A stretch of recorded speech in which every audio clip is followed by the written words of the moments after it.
Donald Kingsbury said, "Tradition is a set of solutions for which we have forgotten the problems.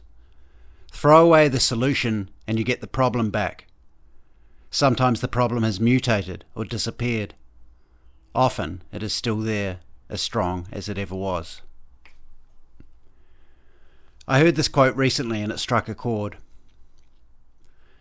Having not long returned from a 2-week holiday, I had just resumed my usual exercise routine, and as often the case after a period of prolonged inactivity, I overexerted my body and injured myself.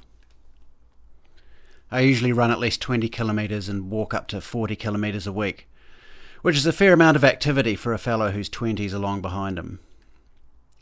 All this impact necessitates daily stretching and mobility exercises which keep me flexible enough to maintain my regimen without seizing up and developing a range of maladies that can include heel, calf and hip pain, lower back tension and general inflammation.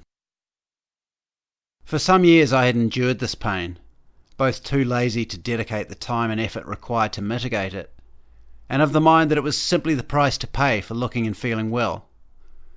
But eventually I had enough and explored some solutions. Over a few months' trial and error, I discovered that I could offset the worst of my pain by doing a yoga and stretching routine daily, as well as an intensive 5-minute hip mobility practice. The maintenance of this regime over time has allowed me to improve my fitness, run longer distances, lose more weight, and generally feel better. Put simply, it's made me tougher and stronger. When you first discover such a solution to a problem that's been plaguing you, you pursue it doggedly and with a grim passion. But over time, as the memory of that daily pain fades and the longer distances and slimmer waistline become the norm, the solution becomes just another daily chore, which most days you could really do without. But having returned from 2 weeks of light activity, with nothing more strenuous than a stroll around the park, and jumping back into my normal exercise routine, I was swiftly reminded of the problem for which I'd developed the solution in the first place. As a desk-bound worker, the limited range of movement I go through from day to day, let alone while on holiday, does not keep me limber. And while on holiday my muscles and tendons had tightened up again, so when I laced up my running shoes and did my first post-vacation run, I strained myself. My aches and pains had returned. I'd thrown away the solution and gotten the problem back, as strong as it ever was. The mysterious symmetry between our human physiology and the collective energy of the societies we build is well demonstrated in this analogy. We have moved into an epoch where the problems of the past have been forgotten, partly through a dereliction of our educational institutions, and also a general apathy and hubris that results from times of plenty, such as the second half of the 20th century.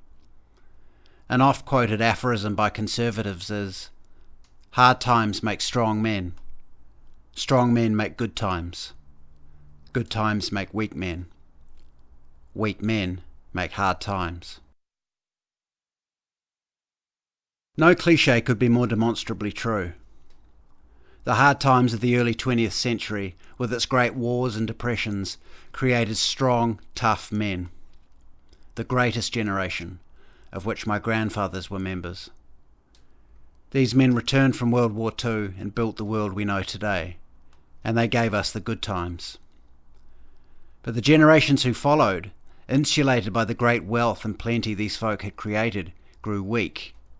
The boomers with their steadfast credulity, Generation X with their naive idealism, the millennials with their woke progressivism, and now Generation Z and Alpha with a whole new suite of problems, mostly relating to smart device and social media addiction. All these have created hard times. And here we are now. War, civil strife, rampant inflation, authoritarianism, and general social decay. We as a society in the West have spent the last few decades throwing away our traditions because we cannot remember the problems that they were created to solve. And much like my daily stretching routine, They present now merely as tiresome chores which we'd rather not have to contemplate. And much like my recent holiday, we as a society have been relaxing and enjoying the freedom from our little routines and traditions. But the holiday is over, and we are now getting the problems back, and they are indeed as strong as they ever were, and in many cases stronger. We forgot that the point of God was so that no man might elevate himself to the status of a deity. So we threw God in the trash, and in his place we got Dr. Fauci and Bill Gates. We forgot that the point of borders was to preserve our cultural values. So we threw the borders in the trash, and in their place we got rape gangs and backpack bombs. We forgot that the point of gender norms was to preserve the family unit. So we threw gender norms in the trash, and in their place we got drag queen story hour and puberty blockers. We forgot that the point of femininity was to propagate our offspring. So we threw femininity in the trash, and in its place we got legions of childless career women. We forgot that the point of masculinity was to raise strong men who could create more good times. So we threw masculinity in the trash, and in its place we got plummeting testosterone rates and a generation of sad, angry young men who'd rather play Call of Duty and jerk off to OnlyFans than go on an actual date. All of this has served literally to neuter our society, decimating our birth rates to the point that we're no longer replacing ourselves, while at the same time importing millions of mostly young men from incompatible foreign cultures. And as we continue to flush our traditions away, smugly decrying their stuffy outdatedness, those flooding into places like Europe, the UK and the US cling fervently to their own traditions, because they, for all the faults I could level at them, come from hard places and hard times, and have not forgotten the myriad problems for which their particular traditions were created. Their problems are not different from ours, but their solutions in many cases have been applied much more fundamentally than we in the West would consider civilized. Yet these men arriving in the West from the third and developing worlds know who they are, and what they believe, and what type of world they wish to build. Like it or not, they are strong. And these are the strong men who will in part shape the next epoch. Whether or not the coming epoch will be seen as good times is a subjective matter, but I am sure that for the hegemon it will indeed be so.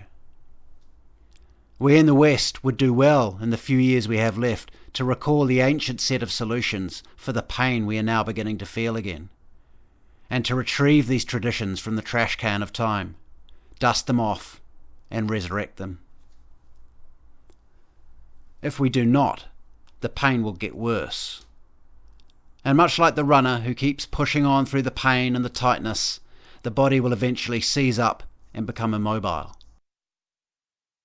To push on past this point will then lead to permanent injury and disability. And once disabled, what then is left to do but sit around waiting to die?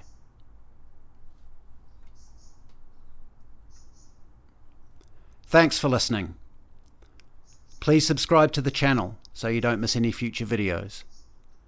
Please also subscribe to my Substack at jjdawson.substack.com. And if you'd like to keep in touch, please do follow me on Twitter at RealJJDawson. You can also follow me on Getter, Gab and Minds. And of course, if you enjoyed this, please do give it a like and share it about, because it really helps me out.